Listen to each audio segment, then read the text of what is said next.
Bonjour à toutes et à tous, bienvenue dans l'école du futur, je suis ravie de vous retrouver. Au sommaire de cette émission, on ouvre comme toujours avec notre focus.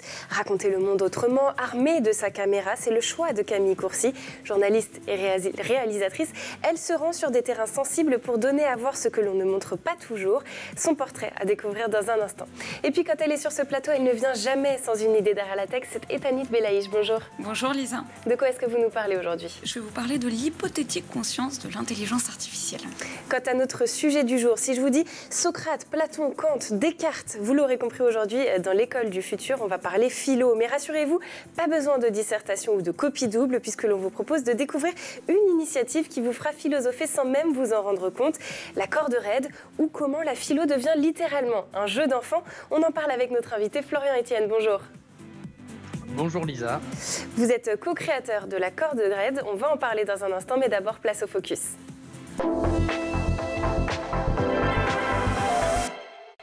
Jeune reporter, elle couvre l'actualité dans une immersion totale. Camille Courcy partage sa vision du journalisme de terrain à travers des reportages engagés, un dévouement sans concession aux quatre coins du globe pour couvrir les événements à risque. Elle est notre influenceuse du jour, aujourd'hui racontée par Dylan Coller. 1, 2, 1, 2. C'est bon, je crois. On va pouvoir commencer. Elle représente une nouvelle vague de journalistes. Son nom, Camille Courcy. À 33 ans, cette reporter française a déjà parcouru beaucoup de chemins. Diplômée de l'école de journalisme de Cannes, Camille a rapidement compris que sa place n'était pas derrière un bureau, mais bien sur le terrain, là où l'histoire s'écrit. Son parcours débute sur les chaînes d'information en continu, mais l'appel de l'aventure est plus fort que tout. En 2021, elle prend une décision audacieuse, devenir reporter indépendante. Un choix qui va la propulser au cœur des zones les plus sensibles de notre planète. Sa spécialité, les reportages en immersion. Elle ne se contente pas d'effleurer la surface, elle plonge au cœur de ces sujets. Qu'il s'agisse d'explorer les tensions entre différentes jeunesses israéliennes ou de suivre le quotidien périlleux des démineurs en Irak, Camille va toujours au-delà des apparences. Partir au Bénin, donc en Afrique subsaharienne, à 18-19 ans seule, c'était vraiment la grande aventure. Et donc là, vraiment, en fait, c'était incroyable parce que j'ai dû apprendre à faire du journalisme à l'ancienne, quoi, comme dans les années 80. Donc il fallait se faire des contacts dans toutes les sphères de la société, dans les commissariats de police, dans des ministères, parmi la population, pour qu'on vous prévienne s'il se passe quelque chose dans un quartier, pour être réactif. Je pense que c'est la meilleure école d'apprendre à travailler comme ça. Armée de sa caméra, elle donne la parole à ceux que l'on n'entend que trop rarement. Jeunes Iraniens en quête de liberté, communautés marginalisées, victimes de conflits, elle leur offre une plateforme pour partager leurs histoires, leurs espoirs et leurs craintes. Mais ne vous y trompez pas, Camille n'est pas une tête brûlée. Chaque reportage est minutieusement préparé. Recherche approfondie, contacts locaux, apprentissage express des langues, rien n'est laissé au hasard. Et son travail ne passe pas inaperçu. Mais sa plus grande récompense reste sans doute les près de 128 000 abonnés qui suivent ses aventures sur sa chaîne YouTube, Camille Reporter. Elle incarne un journalisme de terrain, plus humain, qui replace l'individu au cœur de l'information. Et le moins que l'on puisse dire, c'est que son travail ne cesse d'en séduire plus d'un. Une promesse d'authenticité et de courage qui guidera peut-être quelques jeunes vers ce métier passionnant. Merci à toutes celles et ceux qui me soutiennent. Sans vous, cette vidéo n'aurait pas pu voir le jour. Je vous dis à très bientôt et très bonne journée. De Montaigne à Simone de Beauvoir, la philosophie a toujours été affaire de dialogue. Mais alors, comment transmettre à un jeune public cet art, mélange de rhétorique et de réflexion? Un duo semble avoir trouvé la solution. Ils sont à l'origine de la corde raide, un jeu de société qui transforme la philosophie en expérience ludique, vivante et collective, à découvrir tout de suite dans la première partie du talk.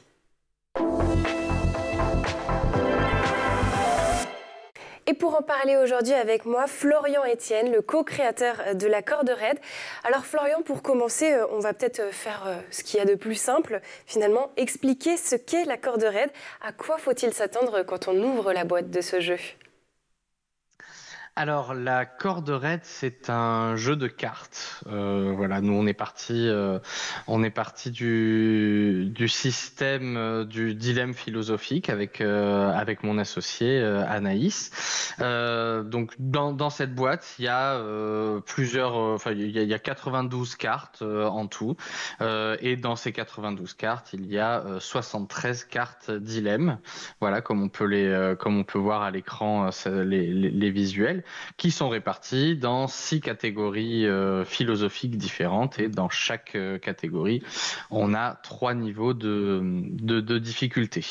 Voilà, quand on ouvre la boîte, on se retrouve avec toutes ces cartes là et un QR code qui permet d'accéder au livret pédagogique du jeu. On a longtemps hésité entre faire une règle du jeu classique et faire un livret pédagogique complet. Puis finalement, on a opté pour cette deuxième option, puisque avec ce matériel que représentent les 92 cartes, on a créé pas moins de 8 modes de jeu différents qu'on peut mettre en œuvre en fonction de la situation dans laquelle on se trouve et de ce qu'on veut générer avec le groupe avec qui on est à l'instant T.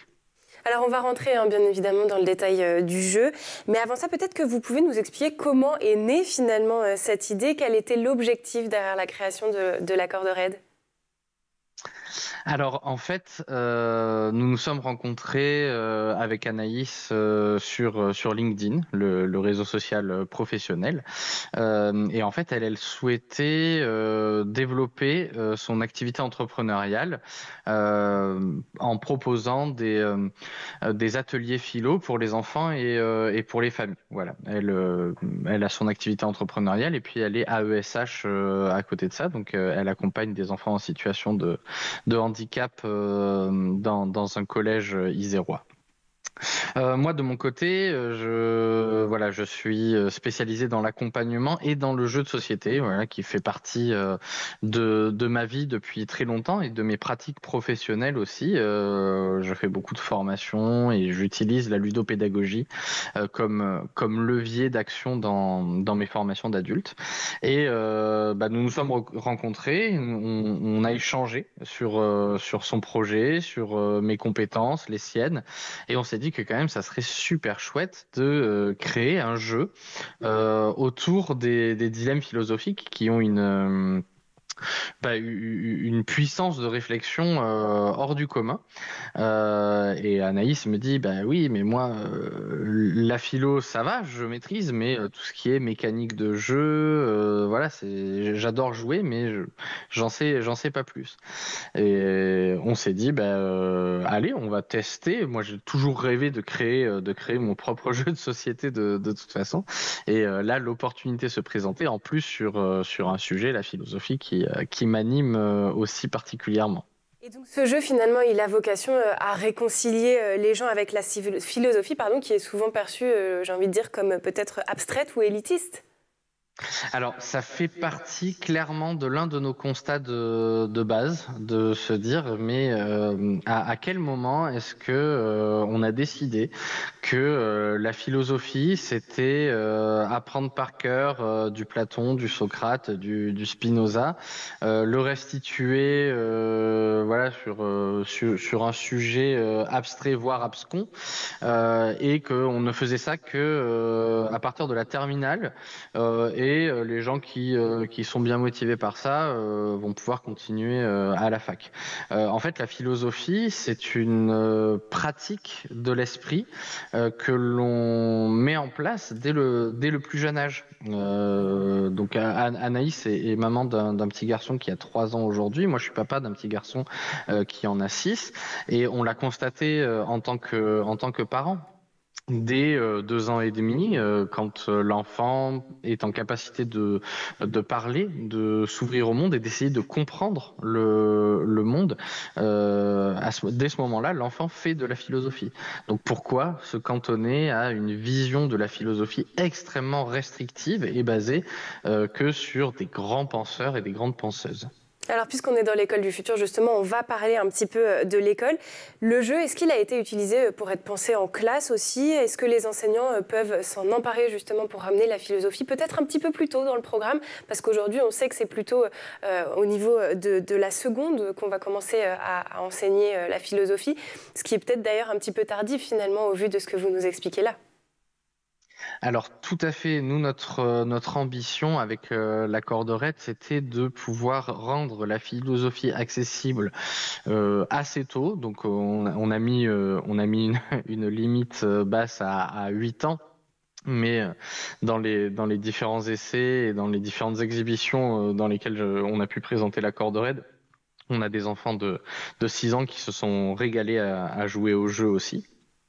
Et surtout de pouvoir faire en sorte que le jeu soit utilisable dans toutes les situations possibles et imaginables, que ça soit à un repas de famille, que ça soit à une soirée jeu entre potes, que ça soit en formation d'adultes, que ça soit en entreprise, en team building pour la dynamique d'échange, mais aussi et surtout à l'école pour pouvoir commencer à mettre en place des ateliers philo. Voilà, dès le CE2 à peu près, et on a énormément d'enseignants et d'enseignantes qui ont testé le jeu et qui se le sont appropriés avec l'envie de le mettre en place dans leur classe.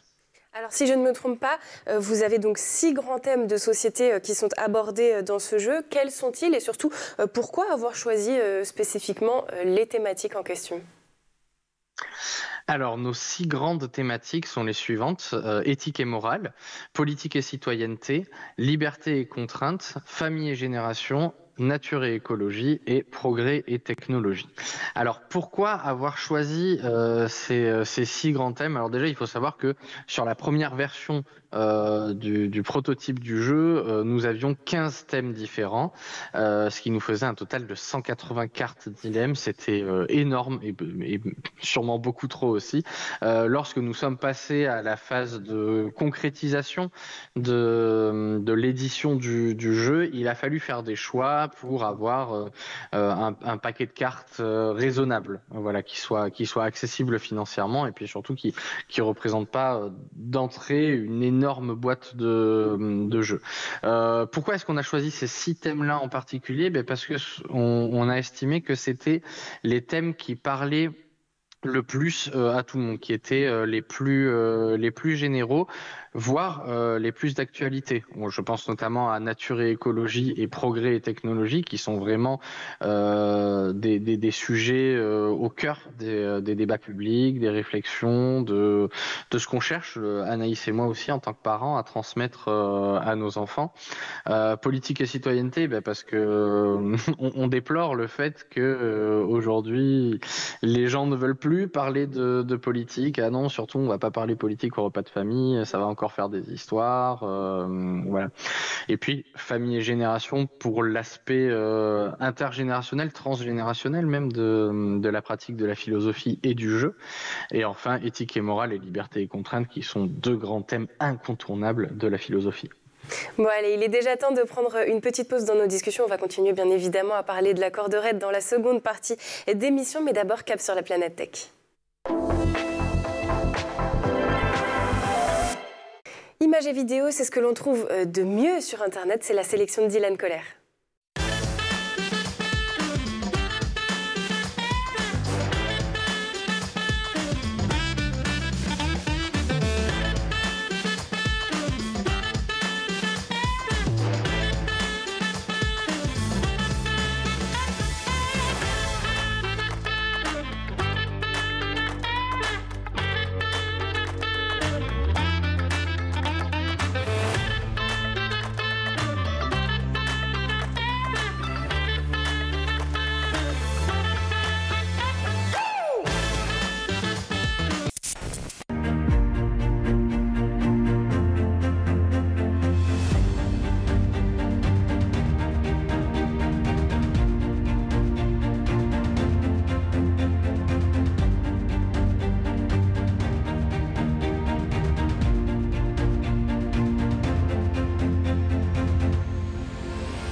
Si vous nous rejoignez sur School TV, bienvenue dans l'école du futur où aujourd'hui la philo s'invite en version ludique. C'est toujours avec mon invité Florian Etienne, co-créateur de la Corde Raide. On va continuer à parler de ce jeu, mais d'abord place à la chronique d'Etanit Belaïch qui a une idée derrière la tech.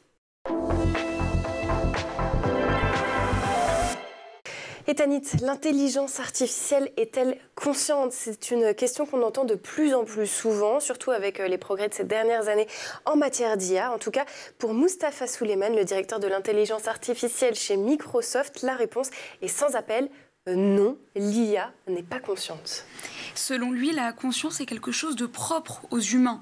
C'est en tout cas ce qu'il a affirmé début novembre à la chaîne américaine CNBC à l'occasion de la conférence Afrotech à Houston, au Texas. Et il est même allé plus loin lors de cette interview. Il a conseillé aux chercheurs de laisser tomber les projets qui essaieraient de donner une conscience aux machines. Alors, faut-il vraiment renoncer à cette idée d'une intelligence artificielle consciente? Eh bien, les mots du directeur de l'IA chez Microsoft ont été prononcés alors qu'un grand nombre d'entreprises comme OpenAI, derrière ChatGPT, cherchent à créer ce qu'ils appellent l'intelligence artificielle générale, soit une IA capable de raisonner comme un humain. Certaines sociétés visent même plus haut avec l'idée de développer une super intelligence, une machine qui serait un jour potentiellement plus intelligente que nous. Alors le fait est que pour beaucoup de figures de la tech, l'intelligence artificielle générale est déjà là finalement. À l'exemple de l'informaticienne Fei Fei Li, qui s'interroge sur le nombre d'humains capables de reconnaître 22 000 objets. C'est assez difficile pour la plupart des gens. Et en revanche, d'autres entreprises imaginent une IAG concrète dans quelques années, comme le patron d'OpenAI, Sam Altman, qui a inscrit à fin octobre dans un contrat avec Microsoft qu'une IAG pourrait devenir réalité d'ici 2030, voire peut-être avant. Mais le problème, c'est que cette idée terrifie beaucoup de gens. Oui, c'est d'ailleurs dans ce contexte que plus de 700 personnalités ont lancé un appel en faveur de l'arrêt des travaux de développement d'une super intelligence artificielle. Et parmi les signataires, on trouve à la fois des pontes de la recherche informatique et des célébrités dont le chanteur américain will.i.am ou encore le prince Harry et son épouse Meghan Markle, parce que s'imaginer qu'une machine pourrait devenir aussi intelligente que nous, voire plus, laisse penser au pire scénario. Certains imaginent d'ailleurs des robots à la sauce Terminator dominer la planète dans les années à venir. Pourtant, la revue du MIT évoque cette idée comme une théorie du complot. Effectivement, parce qu'elle n'a pour l'instant rien de concret et que les technophiles en parlent depuis au moins 70 ans sans qu'aucun ordinateur ne soit réellement parvenu à nous dépasser sur toute la ligne. Dès les années 50, Alan Turing se demandait déjà si les machines pouvaient penser 5 ans après, à peine après la construction du tout premier ordinateur. Le mathématicien britannique allait même plus loin. Il imaginait un futur proche où les machines dépasseraient l'homme et échangeraient entre elles et finiraient peut-être par prendre le contrôle. Et le fait est que 75 ans plus tard, si une machine peut nous tromper, elle ne nous égale en revanche toujours pas. Car ChatGPT et les autres robots conversationnels du genre ne pensent pas vraiment. Derrière, il y a ce qu'on appelle un LLM. En gros, c'est un système qui apprend en complétant des phrases, mot après mot. Il devine la suite la plus probable à partir d'un nombre incroyable de textes piochés sur Internet. Et pour quel résultat ? Eh bien, un résultat fluide, cohérent et parfois bluffant. Mais attention, la machine ne comprend pas vraiment ce qu'elle dit. Elle a juste un talent fou pour imiter la compréhension. Il faut aussi le rappeler. Elle n'a aucune expérience du monde réel, aucune notion de cause, aucune notion d'effet ou de gravité. Bref, elle parle bien, mais elle ne sait pas ce que vivre veut vraiment dire. Et justement, des chercheurs tentent d'apprendre à l'IA à vivre. Effectivement, avec une approche appelée JEPA, J-E-P-A, plutôt que d'apprendre à prédire les mots à un algorithme, elle cherche à lui faire prédire ce qu'il va se passer dans la réalité. Imaginez par exemple un robot qui regarde une tasse posée au bord d'une table. Quand on lui cache une partie de la scène et qu'on lui demande que va-t-il se passer, s'il a déjà vu des tasses tomber, il saura probablement que ça va mal se finir pour la tasse. C'est ainsi que les chercheurs poussent les algorithmes à comprendre les règles du monde, dont celle de la gravité. C'est une toute autre philosophie, celle de faire des machines qui ont une meilleure perception et pas juste qui semblent bien parler. Alors oui, les robots apprennent à comprendre la gravité, mais vu comment certains humains gèrent encore une tasse de café, ils ont de la marge avant de nous dépasser. Merci beaucoup Etanit Belaïch pour cette chronique. Avant la pause, on découvrait comment la corde raide nous invite à réfléchir, débattre, douter ensemble. On poursuit tout de suite notre échange avec Florian Etienne, le co-créateur de ce jeu de société pas tout à fait comme les autres. C'est tout de suite dans la seconde partie du talk. Et Tanit, justement, vous aviez une question pour Florian qui finalement est le fondement de ce jeu. J'imagine que ce n'est pas forcément très simple de rendre ludique la philosophie. Alors comment est-ce que vous avez fait dans le cadre de votre jeu pour rendre cette matière, la philosophie, plus ludique ?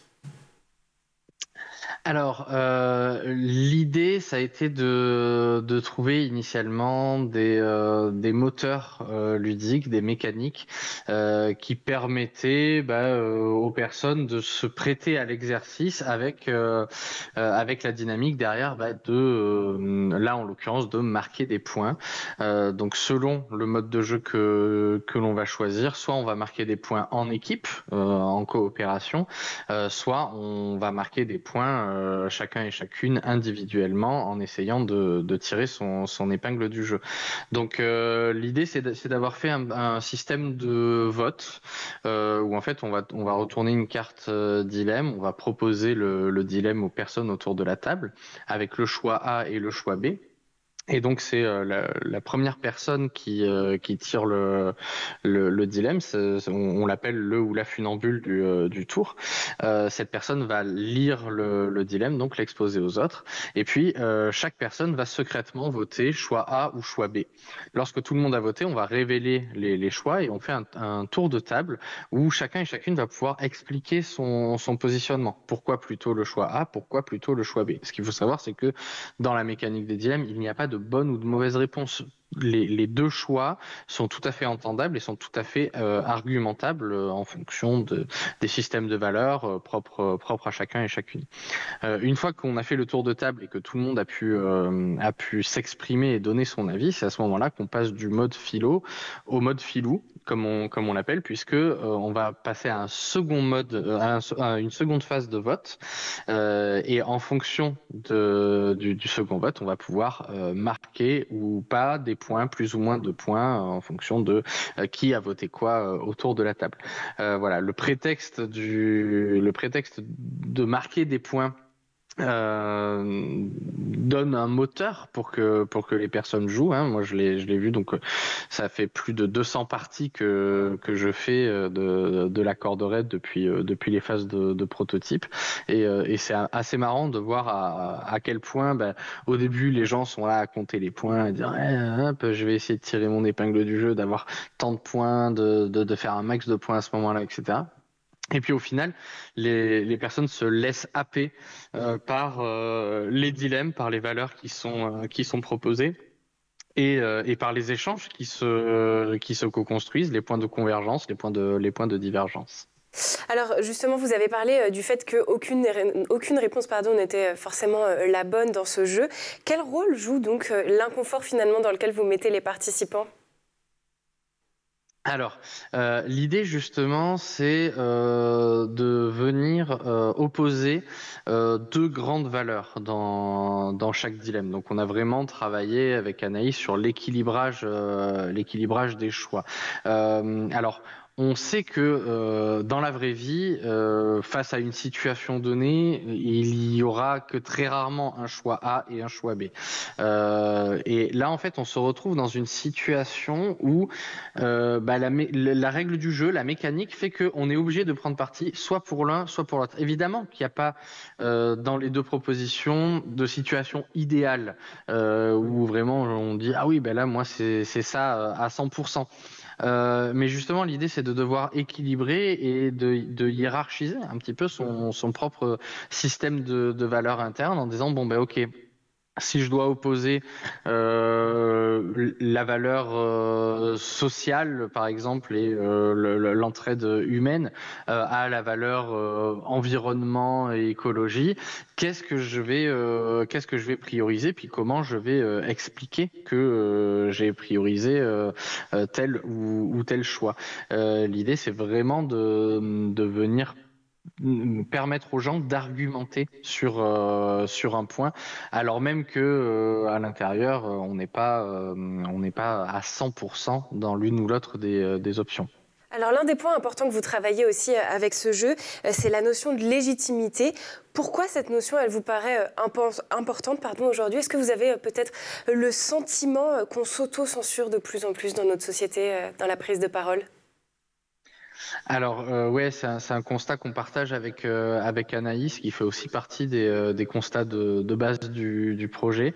C'est que pour beaucoup de sujets, les personnes vont dire oui, mais moi je m'y connais pas assez pour donner mon avis, pour avoir une opinion sur la question. Ne serait-ce que sur les questions écologiques, hein. Par exemple, il y a des gens qui disent ouais, mais moi je m'en préoccupe pas, c'est tellement compliqué. Il y a des gens qui en parlent en utilisant des concepts, des données qui me sont inaccessibles. Voilà, je me sens un peu ridicule par rapport au savoir et aux compétences de ces personnes-là. Donc, je préfère ne pas me soucier de ce sujet. On le voit typiquement sur tout ce qui concerne la politique, hein. Moi, je l'ai beaucoup constaté en formation d'adultes avec des agents de la fonction publique, par exemple, quand à chaque fois que je leur dis allez, on va parler un petit peu maintenant de l'impact politique de vos métiers. Systématiquement, j'ai en face de moi un groupe qui me dit ah mais non, mais nous on fait pas de politique, c'est les élus qui font de la politique. Nous on sait pas comment ça fonctionne et tout ça machin, on fait juste notre boulot au quotidien. Bah non, en fait, on fait tous et toutes de la politique par nos choix, dans nos consommations, dans nos activités, dans nos modes de déplacement, dans nos discussions, dans notre métier, dans ce qu'on mange, dans le choix ou non de faire des enfants. Enfin, la politique, elle est au cœur de tous nos choix, et ce sentiment d'illégitimité qui vient provoquer aussi une crise de la démocratie telle qu'on la connaît aujourd'hui, hein, avec un taux d'abstention record à chaque nouvelle élection. Nous, on s'est dit que ça serait peut-être l'occasion, justement, avec un jeu basé autour de la réflexion et de la philosophie, de permettre de montrer aux gens que en fait, si tu es tout à fait légitime à avoir un avis sur la question, même si tu connais pas tout, tu as un système de valeurs et des émotions qui font de toi un être humain et qui te permettent d'avoir un avis sur la politique, l'écologie, la technologie, l'éthique, etc. Bon, ce qu'on retiendra, c'est que dans la corde raide, il n'y a peut-être pas de bonne réponse, mais en tout cas, il y a toujours une bonne question pour commencer à réfléchir. Merci beaucoup, Florian Etienne, d'avoir été avec nous sur ce plateau. Je le rappelle, vous êtes co-créateur du jeu La Corde raide. Merci aussi à Etanil Belaïch pour sa chronique. Merci aussi aux équipes en régie et à Édouard Degnaud d'avoir produit cette émission. Mais surtout, merci à vous de nous avoir suivis. On se retrouve dès demain à 12h30 sur School TV. D'ici là, portez-vous bien.